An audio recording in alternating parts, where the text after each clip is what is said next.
cada problema biológico, sociológico, económico, pero sobre todo un problema moral.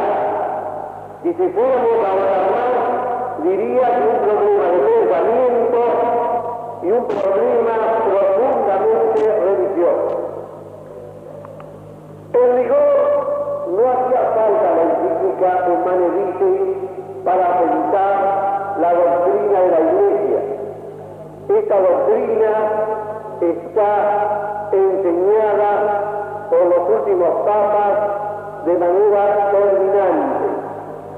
Sobre todo Pío XI, en la Catechismus Nubi, estableció claramente lo que Pablo VI viene a reafirmar ahora.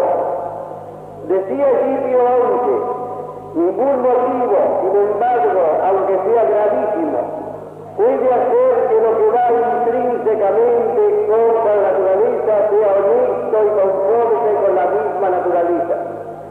Y puesto que el acto conjugal está destinado primariamente por su misma naturaleza a la generación de la prole, los que en el uso del mismo lo destituyen adrede de su naturaleza y virtud, obran contra la naturaleza y cometen una acción torpe e intrínsecamente deshonesta. Por tanto, habiéndose algunos separado manifiestamente de la doctrina cristiana, enseñada desde el principio y transmitida en todo tiempo, sin interrupción, y creyendo ahora que no de tal modo total se debía predicar solemnemente otra doctrina, la Iglesia Católica, a quien el mismo Dios ha confiado la enseñanza y la defensa de la integridad y honestidad de las costumbres, colocada en medio de estas ruinas morales para conservar inmune de tanta corrupción la castidad de la unión nupcial, eleva su voz por medio de nuestras palabras en señal de su divina misión y nuevamente declara que cualquier uso del matrimonio en cuyo ejercicio el acto queda destituido de su natural fuerza procreativa por intervención humana va contra la ley de Dios y contra la ley natural, y los que lo cometen se hacen culpables de pecado mortal. Como ven, el Papa Pío XI no podía ser más taxativo. Lo mismo Pío XII en 1951, hablando a las obstétricas. Decía allí, nuestro profesor Pío XI, de feliz memoria, en su encíclica Catechismus Nubi del 31 de diciembre de 1930, proclamó de nuevo solemnemente la ley fundamental del acto y de las relaciones conyugales. Todo atentado de los cónyuges en el cumplimiento del acto conyugal o en su desarrollo, que tenga como fin privarle de la fuerza a él inherente e impedir una creación de una nueva vida, es inmoral y ninguna indicación o necesidad puede cambiar una acción intrínsecamente inmoral en un acto moral ilícito. Y añade con fuerza Pío XII, esta prescripción está en pleno vigor, hoy como ayer, y será tal también mañana y siempre, porque no es un simple precepto de derecho humano, sino la expresión de una ley natural y divina. Y lo mismo Juan 23 en la Mater Magistrum. De modo que en rigor no había necesidad de un nuevo pronunciamiento, por lo menos para las personas entendidas en la enseñanza de la Iglesia. Sin embargo, el Papa Pablo VI se pronuncia de nuevo. Y se pronuncia de nuevo porque la publicidad y la propaganda hicieron como si esta doctrina no fuera bien segura y bien firme, y dejaron la impresión de que era una doctrina que podía cambiar. Juan 23 constituyó una reunión de expertos para estudiar las nuevas condiciones de la doctrina. Una comisión compuesta por teólogos, por psicólogos, sociólogos, médicos, en fin, una cantidad inmensa de expertos. Como saben, esta comisión tuvo dos pronunciamientos, dos informes: el informe de la mayoría y el informe de la minoría. El informe de la mayoría se pronunció en favor del cambio. Había que cambiar la severidad de la doctrina de la Iglesia. La minoría, en cambio, se pronunció por la negativa. No podía haber cambio en una doctrina fundada en la ley natural. En cambio, la mayoría invocaba para el cambio 5 razones que son resumidas por la encíclica. Lo primero, una razón demográfica. Muchos manifiestan el temor de que la población mundial aumente más rápidamente que la reserva de que dispone, con creciente angustia para tantas familias y pueblos en vías de desarrollo, siendo grande la tentación de las autoridades de oponer a este peligro medidas radicales.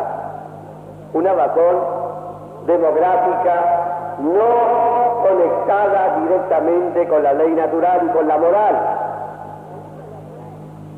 Segunda razón, una de las condiciones de trabajo. Hoy la vida se hace difícil, muchos jefes de hogares no ganan lo suficiente para mantener muchos hijos. Otra razón, el cambio operado en la personalidad de la mujer. Una cuarta razón, el dominio de la fuerza natural que había adquirido el hombre y que podría sugerir que este dominio debía ejercerse también sobre la vida psíquica y moral. Y por fin, el principio de la totalidad. Este principio es un poco complicado de explicar, pero en definitiva dice lo siguiente: si una familia, un jefe de familia, un matrimonio, se propone en general tener hijos y educarlos bien, poco hace que no cuide en un acto particular de hacer uso de los anticonceptivos.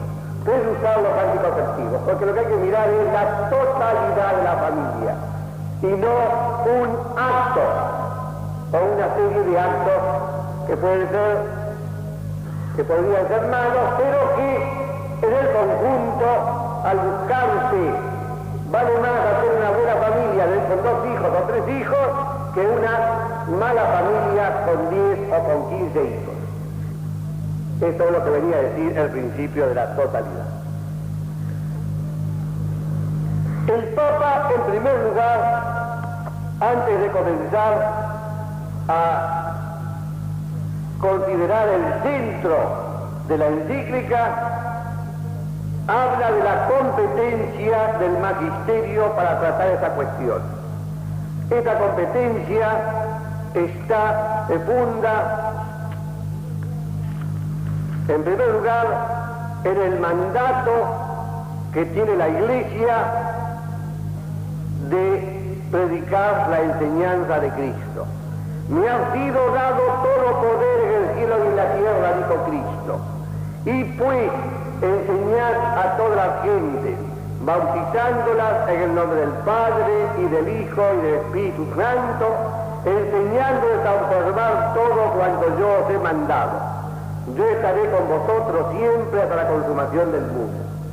Aquí Cristo, con el poder que tiene como Hijo de Dios, le da a la Iglesia y al soberano pontífice le da poder para predicar las enseñanzas recibidas de Cristo. Claro, aquí para completar el pensamiento habría que hacer ver, y esto se hace ver por Mateo 7:21, cómo entre las enseñanzas enseñadas por Cristo está la observancia de la ley natural, de los mandamientos. En el capítulo 7, versículo 21, Cristo dice: no todo el que dice Señor, Señor, entrará en el reino de los cielos, sino el que hace la voluntad de mi Padre que está en los cielos.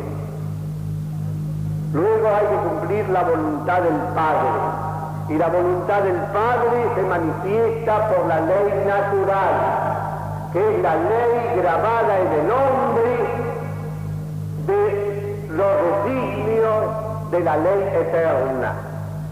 También se comunica por la ley evangélica, pero la ley evangélica no vino a abrogar, sino a confirmar la ley natural. Luego, la ley evangélica envuelve también la ley natural. Y es por esto que Santo Tomás, cuando analiza en la cuestión 94 de la Prima Secunde los contenidos de la ley natural, hace ver cómo estos contenidos se refieren de modo particular a la conjunción del macho y de la hembra, o sea, a las relaciones sexuales. Uno de los puntos que está legislado con la ley natural. Quiere decir que el acto sexual, el acto conyugal, no se puede hacer de cualquier manera. Tiene que hacerse de una manera tal como está legislado con la ley natural. Debe hacerse entre un hombre y una mujer, unidos en matrimonio, para poder responder de los hijos que produzcan, de manera que eso está legislado por la ley natural. Esto es para hacer ver la competencia del magisterio en la materia. La respuesta de Pablo VI, para entenderla debidamente, hay que tener en cuenta los principios doctrinales en que se funda. Se funda en una visión global del hombre, o sea que el hombre es un compuesto de cuerpo y alma espiritual con un destino eterno y sobrenatural, así como salió de las manos de Dios. Este principio es fundamental porque solo a la luz de este principio, o sea, de una sana antropología cristiana, se puede comprender el alcance y el valor del amor conyugal. El matrimonio, dice por lo tanto Pablo VI, no es efecto de la casualidad o producto de la evolución de fuerzas naturales inconscientes. Es una sabia institución del Creador para realizar en la humanidad su designio de amor. Los esposos, mediante su recíproca donación personal, propia y exclusiva de ellos, tienden a la comunión de sus seres en orden a un mutuo perfeccionamiento personal, para colaborar con Dios en la generación y en la educación de nuevas vidas. O sea, el amor conyugal, el matrimonio, ya está fijado dentro de un plan de la idea divina que ha hecho al hombre de tal manera y le ha fijado tal ordenamiento y tal orden. Quiere decir que entonces el amor conyugal debe ser un amor humano, no puramente biológico o animal, humano, un amor total, o sea, una entrega recíproca de cuerpo y de alma, un amor fiel y exclusivo. unitivo y un amor fecundo, o sea que normalmente, por lo menos por la parte que le cabe al hombre, debe dar fruto.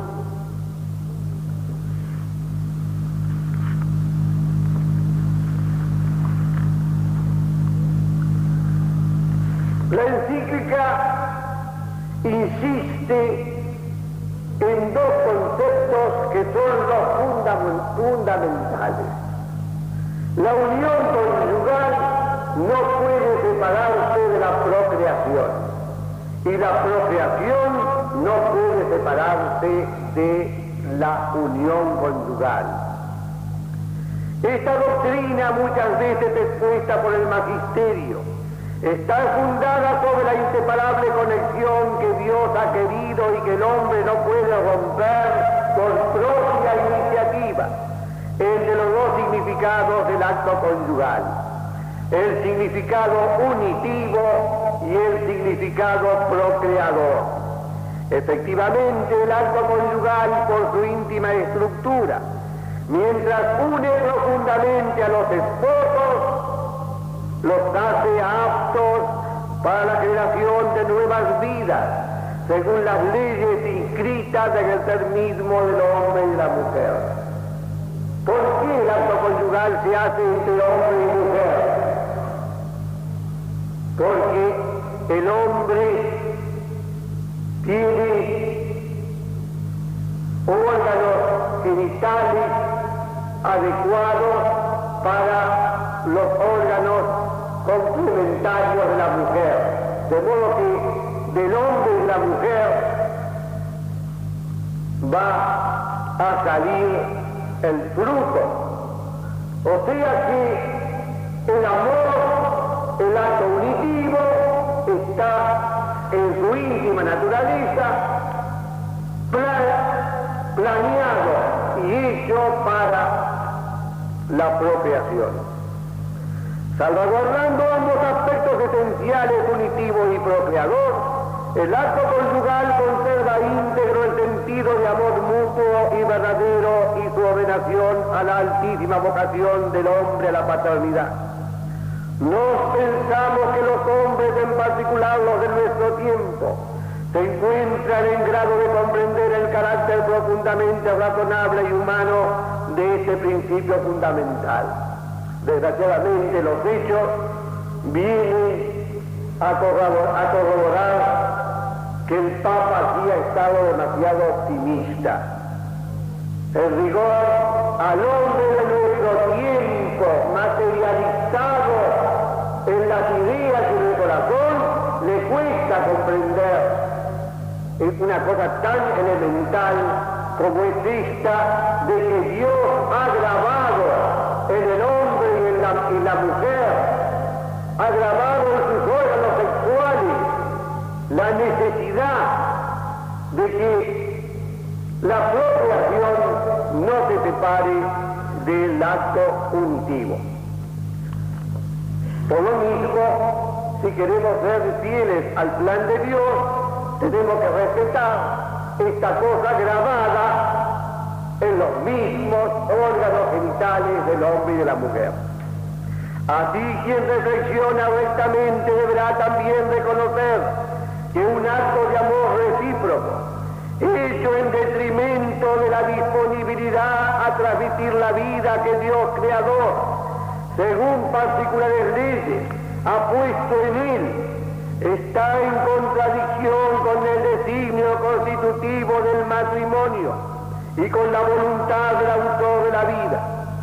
Usar este divino don, destruyendo su significado y su finalidad, aun solo parcialmente, es contradecir la naturaleza del hombre y de la mujer y sus más íntimas relaciones, y por lo mismo es también contradecir el plan de Dios y su voluntad. Es por esto, señoras y señores, que hoy los teólogos que, depravados en sus ideas, se niegan a aceptar esta doctrina del Papa, van por una pendiente que llegan hasta justificar la homosexualidad. Y así el padre Cowell, en Lovaina, por radio televisión, hizo la apología de la homosexualidad y aconsejó los matrimonios de homosexuales. Y se dio el caso en Holanda de que se realizara en la iglesia un matrimonio de dos homosexuales, cuya fotografía publicó la revista francesa Rivarol. A esta depravación se llega por lógica consecuencia.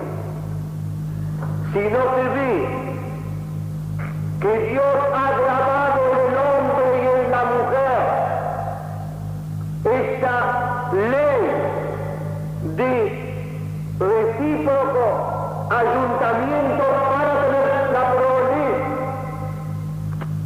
se tiene que caer en estas depravaciones.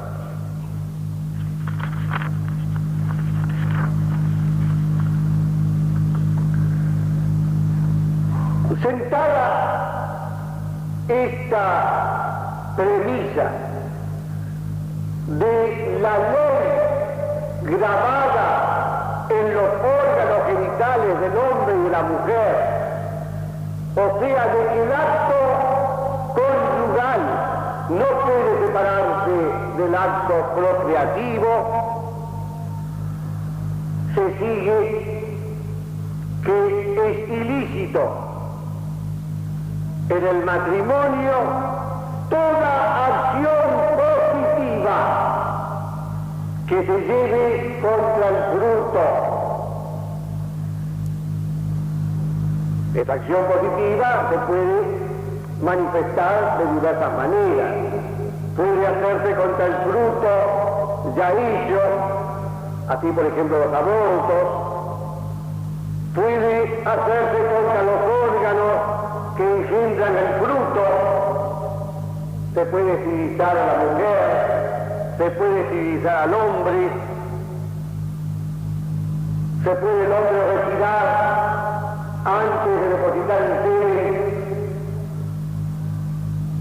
puede tomar píldoras que impidan que el fruto de la unión se realice, en fin, eso ya son diversos procedimientos técnicos que la gente debe conocer mucho mejor que yo. Pero el principio es muy elemental y claro. Toda acción positiva que tienda a impedir el fruto que se sigue del acto conyugal es una acción que va contra la ley natural y que es intrínsecamente deshonesta. Por lo mismo, será deshonesto todo uso de los órganos sexuales que no esté encaminado a la vida. Es lo distinto, esto ya estudia la moral y califica estos pecados de distintas maneras, pero siempre el principio es el mismo. Lo que es malo es, buscando el placer sexual, separarlo de la carga a la cual está unida el placer sexual. El placer sexual lo ha dado Dios al hombre y a la mujer para la carga de los hijos. Querer buscar el placer sexual sin la carga de los hijos, buscarlo. Que Dios conceda eso, o porque a uno no le da hijos, o que uno, siguiendo los ritmos naturales, usa el matrimonio en los tiempos infecundos, entonces no hay ninguna acción positiva del hombre para separar los hijos del acto conyugal. Lo que es malo es la acción positiva que busca impedir los hijos o impedir la transmisión de la vida del acto conyugal. Que por eso que el Papa enseguida va a explicar que son lícitos los medios terapéuticos. Por ejemplo, un cirujano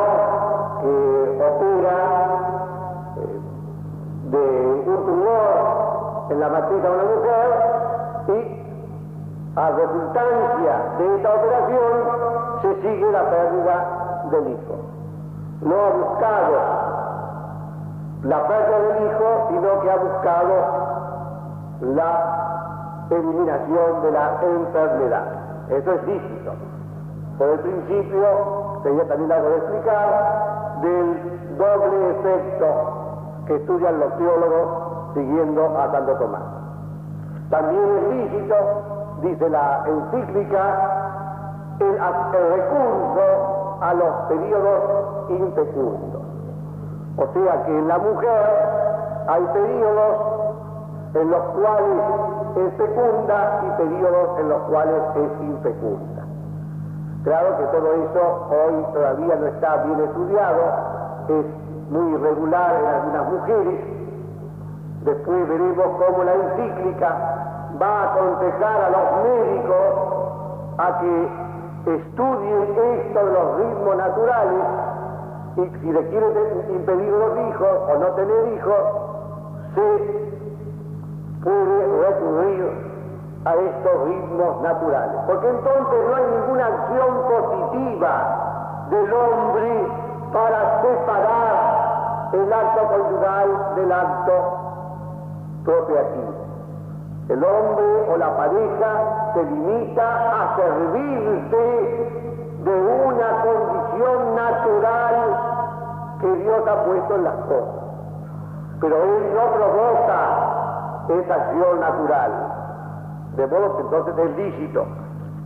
Es la gran diferencia. Es decir, que toda esta doctrina se resume en un principio muy sencillo: el acto matrimonial o no se hace o se hace bien. Es claro, esto es muy difícil, es muy fácil decirlo, pero hoy sobre todo es muy difícil hacerlo. Es muy difícil porque se ha perdido el dominio del hombre sobre la vida sexual y porque se ha creado un clima de sexualidad. Se ha creado un clima de sexualidad a través de la publicidad y a través también de las perversiones que se generan ya en los primeros meses, en los meses de la lactancia del niño. Antes las madres educaban castamente a sus hijos desde los primeros meses. Hoy no hay esa educación sexual. Al contrario, se han infiltrado los principios freudianos que enseñan que el reprimir es malo. Y entonces no se ha hecho la obra educativa de la enseñanza del dominio del hombre sobre lo sexual. Al contrario, se acicatea, se estimula de todas maneras lo sexual. Entonces, el niño ya desde niño toma malas costumbres, la costumbre de masturbarse, etcétera. Y evidentemente que esas malas costumbres van creando hábitos y hábitos tremendos y luego no pueden desarraigarse. Y el hombre entonces está acicateado por el placer sexual y busca el placer sexual de todas maneras. Es propio de una sociedad materialista y degradada. Claro, la Iglesia, al enseñar esta doctrina que estoy ahora exponiendo,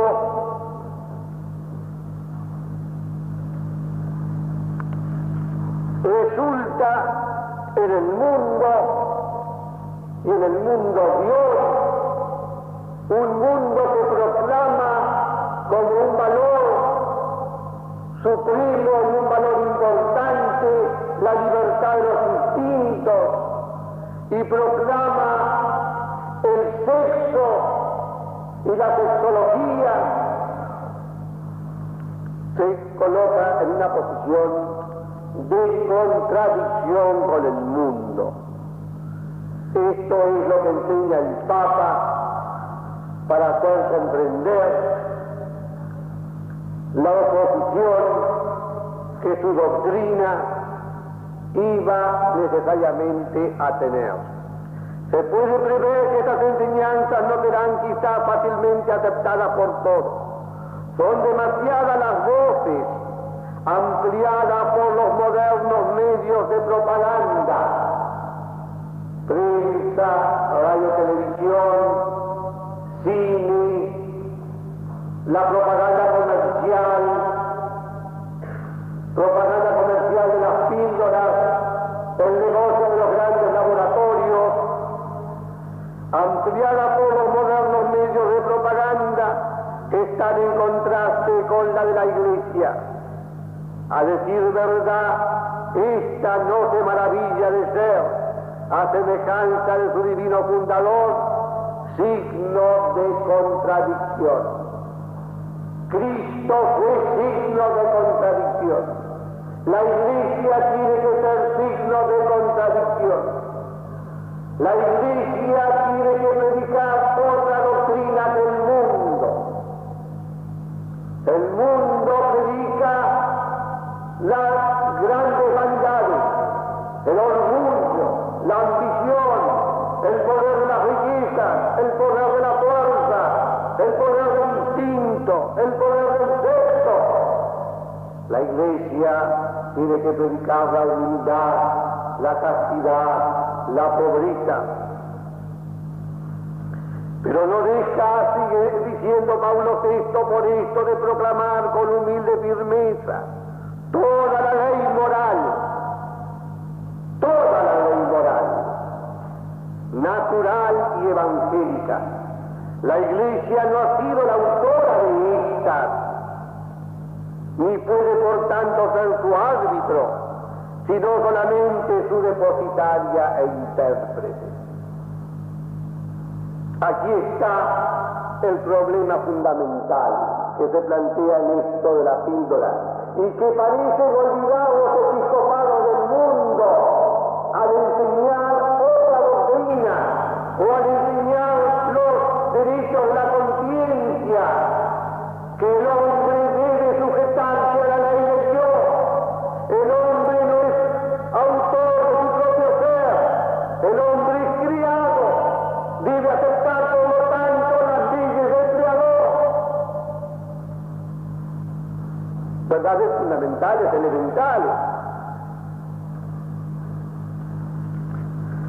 Es claro que esta doctrina de Pablo VI en la Humane Vitae hay que vincularla con la doctrina de la Populorum Progressio. Y en este sentido es importante que la Populorum Progressio haya prevenido a esta otra encíclica. Yo pregunto a los que plantean el argumento de que un jefe de familia no tiene o no tendrá los recursos necesarios para dar de comer, dar vestido y dar cultura y educación a sus hijos. ¿Puede la tecnología moderna, puede dar de comer, de vestir, dar techo y educación a todos los hombres de la humanidad actual? Evidentemente que puede. ¿Por qué no lo hace? Por el egoísmo, por la organización capitalista de la sociedad, que hace que unos pocos dispongan de monopolio de grandes sectores de riqueza y la multitud se vea en cambio sumida en la pobreza. Pero eso es culpa del hombre, es culpa de los gobernantes, es culpa de la sociedad que ha entrado por las vías del capitalismo, una economía antihumana e implacable. Dios no hizo así las cosas, es culpa del hombre. Y el hombre responsable de esa situación también es víctima de esa situación. Pero no echemos la culpa a Dios o a las leyes naturales, o a la necesidad de ese Estado. Ese Estado puede tener solución y la debe tener. Y esto lo proclama precisamente Pablo VI en la Populorum Progressio. Allí enseña que el capitalismo, lo mismo el comunismo, son economías antihumanas porque entregan a grandes sectores de la población mundial y a pueblos enteros, los entrega a la ruina, al hambre, a la muerte.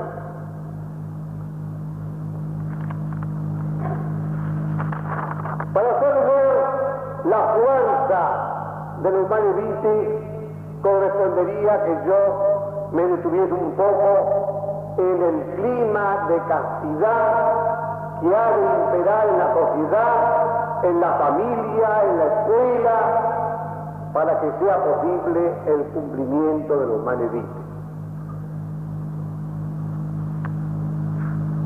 El Papa termina el documento con un llamamiento solemne a las autoridades públicas, empeñadas hoy por los organismos internacionales y por muchos gobiernos en planificar la familia, en aplicar el control de la natalidad. Y esto va contra la ley divina. Hace un nuevo llamamiento a los hombres de ciencia, diciendo que deben esmerarse para encontrar solución dentro de los ritmos naturales.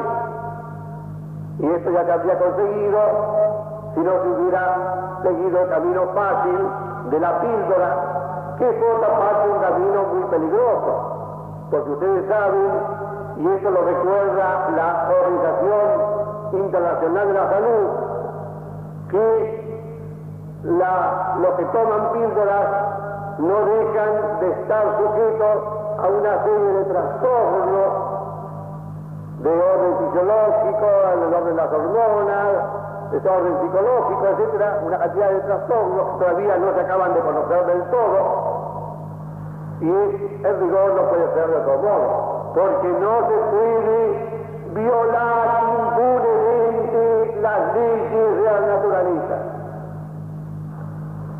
Termina el Papa exhortando a los esposos cristianos, a los médicos, al personal sanitario, a los sacerdotes y a los obispos.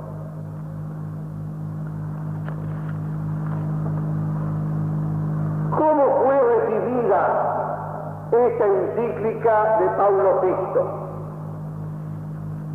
En general, en los países latinos, la encíclica ha sido recibida con respeto, con aceptación y con fidelidad.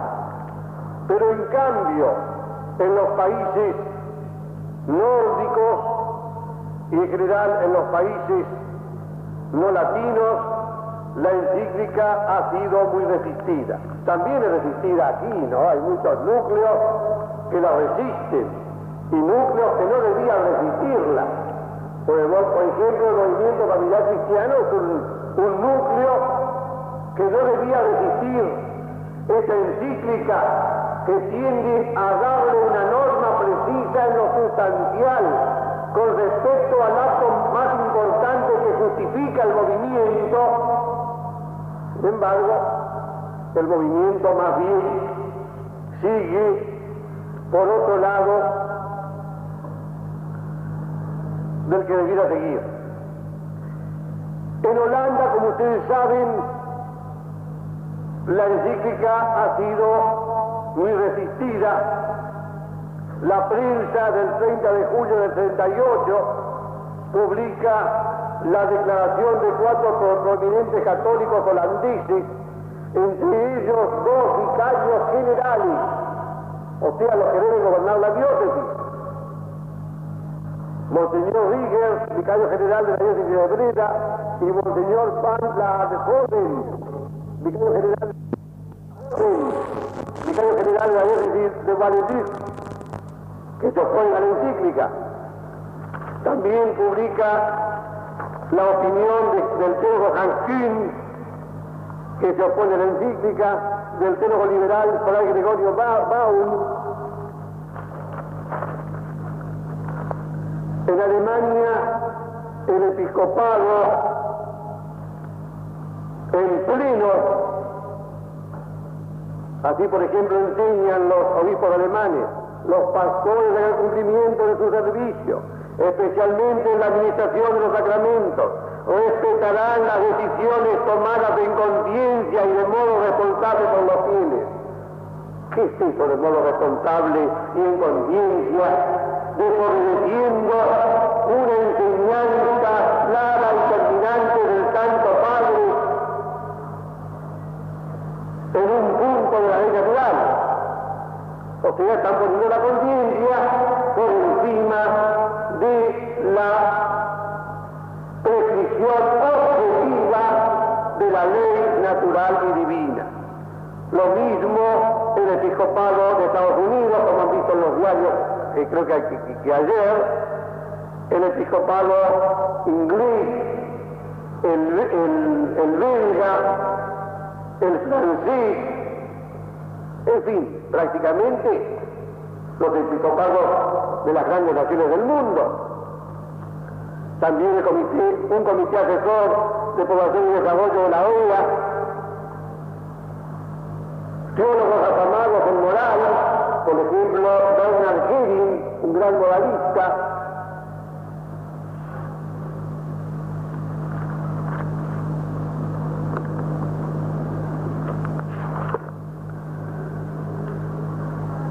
Para entender esto que está pasando con esta encíclica y que está pasando en general en la Iglesia, hay que recordar un pasaje